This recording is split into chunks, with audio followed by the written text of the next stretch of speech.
जैसे सूर्य का प्रकाश तीव्र गति से, उसी तरीके से जिस दिन निमसा की उस पावन तपोभूमि पर जहां पर भगवान श्री राम ने 1 महीने का यज्ञ किया, जहां पर कृष्ण ने यज्ञ किया, जहां पर राजा परीक्षित ने वहां पर भागवत सुना, जहां पर सूत जी महाराज ने आकर के अपने अखंड स्तव किया, जहां पर वेद व्यास ने बैठ करके ग्रंथों की संरचना की, मेरे धर्म प्रेमी गुरु भाई बहनों, वहां पर वहीं इस यज्ञ कुंड की व्यवस्थाएं आगे की जा रही हैं, तो हमें इसमें बढ़ चढ़ करके हिस्सा लेना चाहिए। और जिस दिन उस यज्ञ कुंड का जो भूमि पूजन होगा, वहां पर जिस समय परम पूज्य स्वामी जी महाराज का आगमन होगा हजारों संतों के साथ में, तो भूमि पूजन होने के बाद तुरंत तो वापस जाएंगे नहीं, 1 हफ्ते 10 दिन रुक करके जिस समय उनका वहां आध्यात्मिक सत्संग शुरू होगा, दोनों समय संसार दौड़ पड़ेगा। एक व्यक्ति की बात अलग है, पूरा संसार दौड़ पड़ेगा, सभी धर्मों के लोग दौड़ पड़ेंगे, तब वो असली चीज होगी, वो सत्य से पर्दा उड़ जाएगा। और जब सत्य से पर्दा उठेगा तो लोगों को वो सत्य सामने दिखाई देने लगेगा, वो सत्य का प्रकाश दिखाई देने लगेगा, तब तो पूरे संसार को मान लेना पड़ेगा कि हाँ ये तो पूर्ण सत्य है। और अभी तक जो लोगों ने कहा वो गलत था, अभी तक जो कहा लोगों ने गलत था। मेरे धर्म प्रेमी गुरु भाई बहनों, इसलिए हमें आपको सत्य के मार्ग पर चलते हुए आगे बढ़ना। ये मत सोचो ये जो है ये व्यवस्थाएं जो बदल गई, वहां सतयुग तीर्थ का उसका नाम हो गया सत्यओम जय गुरुदेवाय नमः, ये एक महामंत्र है, ये सिद्धाश्रम से निकला हुआ एक महामंत्र है कि नामदान तो कोई दे नहीं सकता।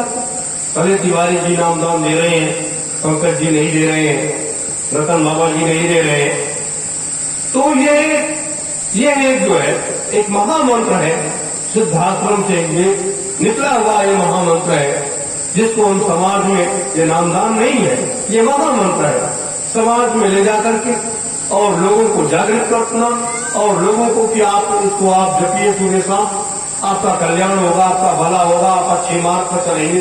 हजारों लोग गलत रास्ते को छोड़ दिए, बुराइयों को छोड़ दिए। तो इस तरीके से ये धर्म के क्षेत्र में ये आवश्यक चीज है।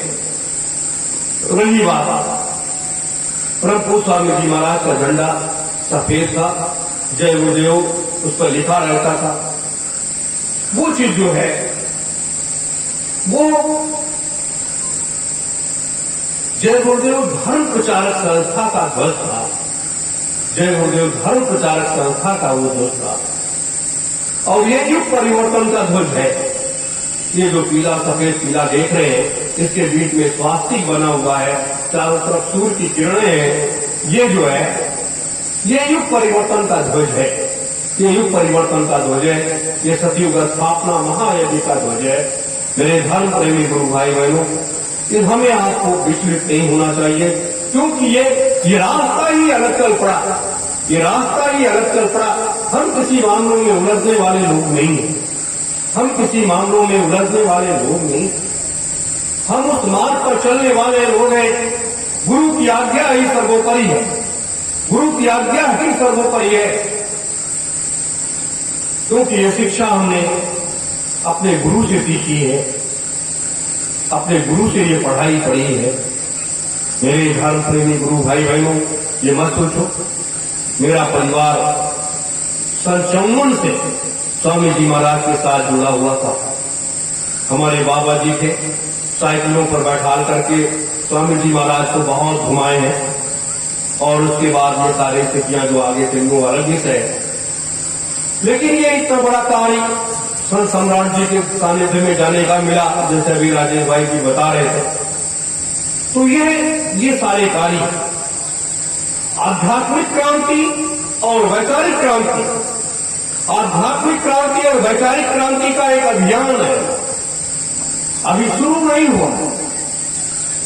ये गुरु पूर्णिमा से एक आध्यात्मिक क्रांति, वैचारिक क्रांति का एक अभियान का शुभारंभ होगा, जो पूरे हिंदुस्तान में नहीं पूरी दुनिया में जाएगा। और उस आध्यात्मिक क्रांति, वैचारिक क्रांति का दो संदेश है, एक आध्यात्मिक संदेश है और एक राजनीतिक संदेश है। ये हमारा अध्यात्म, हमारा धर्म क्या है, हमारा अध्यात्म क्या है, हमारा कर्म क्या है, हम उस रास्ते को बताने के लिए पूरे संसार में जाएंगे। राजनीतिक परिक्षेत्र जो आज भारतवर्ष का दूषित राजनीतिक परिक्षेत्र हो गया, दूषित राजनीतिक परिक्षेत्र बन गया। कोई जात के आधार पर राजनीति हो गई, कोई धर्म के आधार पर राजनीति हो गई, कोई किसी आधार पर हो गई। और 75 वर्षों में देश को, हमारे देश के राजनीतिज्ञों ने खोखला कर दिया। परम पूज्य स्वामी जी महाराज को सिद्धाश्रम जाने के बाद, सिद्धाश्रम जाने के बाद का जो आध्यात्मिक परिक्षेत्र जो है, आध्यात्मिक परिक्षेत्र जो है वो पूरे भारतवर्ष में सुना हो गया, पूरे भारतवर्ष में सुना हो गया। आज चाहे जितना कोई शाकाहारी का प्रचार करता है, शराब का व्यापार पूरे भारतवर्ष में बड़े पैमाने पर हो रहा है, मांस का व्यापार बड़े पैमाने पर हो रहा है,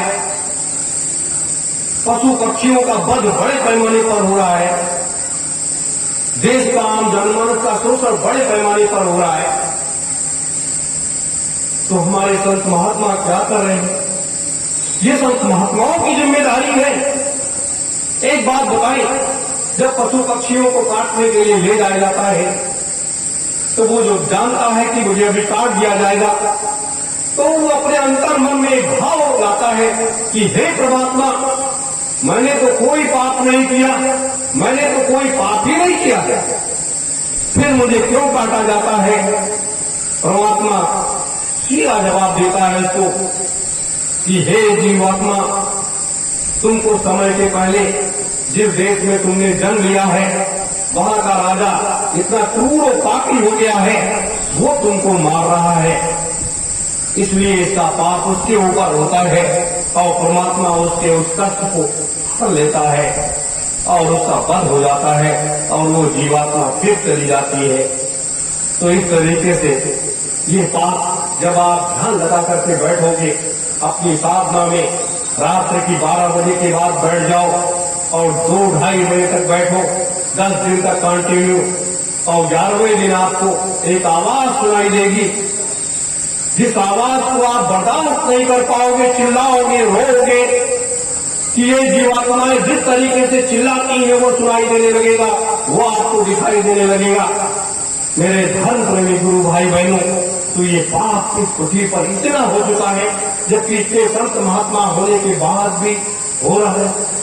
और ये इसकी एक सीमा है, इसकी एक सीमा हो गई है, उसकी भी एक रेखा खींच दी गई है।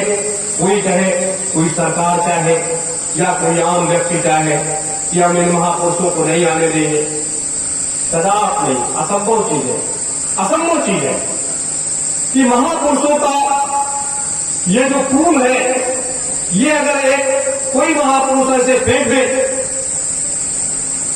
तो पूरा संसार जल करके राख हो जाएगा, और अगर उसे दूसरे रूप में फूंक दे कि पूरे संसार में पूरा संसार हरा भरा हो जाए, तो पूरा संसार हरा भरा हो जाएगा। इसमें इतनी बड़ी ताकत है, इतनी बड़ी ताकत है। आज जिस तरीके से पूरा संसार अणुबम, परमाणु बम के हमले से पूरा सनसनाया हुआ है, पूरा सनसनाया हुआ है कि सब किस देश में अणुबम न चल जाए, परमाणु बम न चल जाए, क्या हो जाए? है कोई बचाने वाला संसार में? क्या देश के राजनेता बचा लेंगे?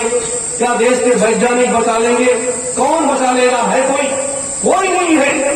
लेकिन बचाने वाला वो महात्मा है, वो सच्चा सदगुरु है, जो ऐसे अणुबम, परमाणु बम को अपने हाथ से उतार लेगा और उसको ऐसे दबा देगा, फ्यूज करके रख देगा और इस संसार को बचा लेगा वो। और किसी में वो पावर है नहीं। विज्ञान बना तो दिया, लेकिन उसको फ्यूज करने का पावर उसके पास नहीं है। मेरे धर्म प्रेमी गुरु भाई बहनों, मैं आपको इसलिए बता रहा हूं कि ये समय का काल चक्र तेजी के साथ घूम रहा है और तेजी के साथ घूम रहा है। तो हम ये चाहते हैं कि आज अपने गुरुदेव के इस महान लक्ष्य को, महान कार्य को पूरा करने के लिए हमें आपको आगे बढ़ना पड़ेगा और इस सत्य के मार्ग पर चलना पड़ेगा। इस सत्य के मार्ग पर चलना पड़ेगा। मैं तो एक संदेश वाहक हूं, आपके बीच में आया हूं और पूरे संसार में जाने की तैयारी कर रहा हूं। पूरे संसार को जगा करके तैयार करके खड़ा करना है। जितने से ज्यादा जीवात्माएं बच जाएंगे, शेष उनका कर्म जाने, उनका नसीब जाने, भाग्य जाने, लेकिन अपने गुरु की आज्ञा, अपने पिता की आज्ञा का पालन करना, ये मेरा धर्म है, ये मेरा कर्म है। देखिए, मृतलोक में परम पूज्य स्वामी जी महाराज ने, आज हर व्यक्ति कहता है कि ये तो काल का देश है, काल अपने डंडे को चला रहा है। लेकिन एक बात और आप जान लो, स्वामी जी महाराज ने हमें आपको जो नाम दिया, पहला नाम किसका दिया?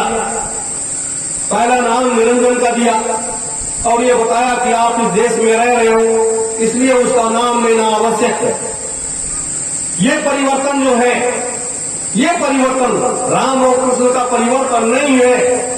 ये परिवर्तन, ये निरंजन भगवान का ये परिवर्तन का चक्र है।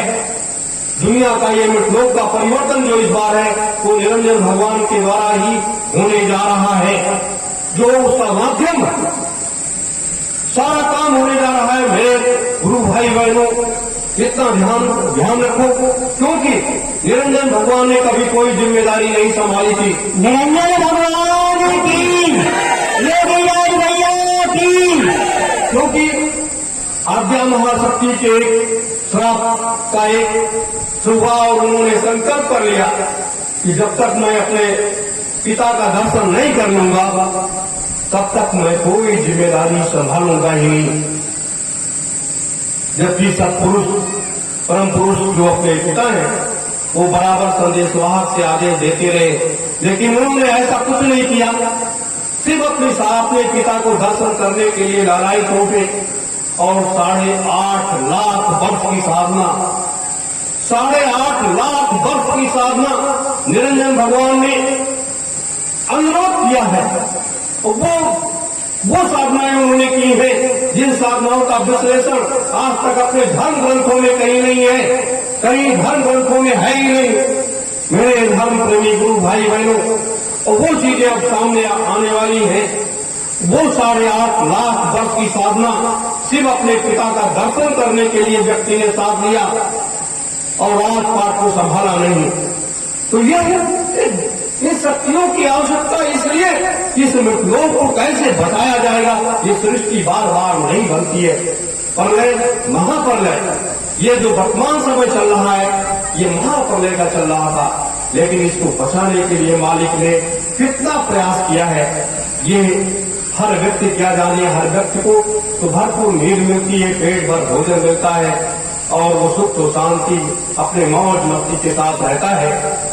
लेकिन जिसको ये कर्म कर्जा उतारना होता है, उससे पूछो, जो इस काम के लिए आता है उससे पूछो कि उसके ऊपर कितने कष्ट होते हैं, क्या क्या उसको करना पड़ता है, उसका रात और दिन का समय कैसे जुड़ता है, कैसे बीतता है, वो एक अलग चीज होती है। मेरे धर्म प्रेमी गुरु भाई बहनों, इसीलिए ये परिवर्तन इतना भयानक होने जा रहा है और इतना व्यवस्थित होने जा रहा है। और इसीलिए 2,03,000 वर्षों की व्यवस्था कि कहीं 2,03,000 वर्षों की व्यवस्था में किसी प्रकार की कोई गड़बड़ी न रह जाए और 2,03,000 वर्षों तक किसी प्रकार का कोई अवतार भी इस पृथ्वी पर नहीं होगा। 2,03,000 वर्ष के बाद ही अवतार होंगे आगे। तो इन सब बारे में कौन जानता है। किसी ने राम की कथा सुना दी, किसी ने कृष्ण की कथा सुना दी, किसी ने कोई भागवत सुनाया, किसी ने कुछ सुनाया, किसी ने कुछ बताया। लेकिन आज वर्तमान क्या है हमारा, वर्तमान हमारा कहता क्या है, हमें करना क्या है, हम क्या करने के लिए इस मृतलोक में आए हैं, हमारा कर्तव्य क्या है, उस चीज को लेकर के कोई नहीं बता रहा है। मेरे धर्म प्रेमी गुरु भाई बहनों, इसलिए समस्त देवी देवताओं, समस्त शक्तियों को जगा लिया गया है। परम पूज्य स्वामी जी महाराज, संत सम्राट जी महाराज जिस तरीके से आदेश करके और 19 मार्च 2019 से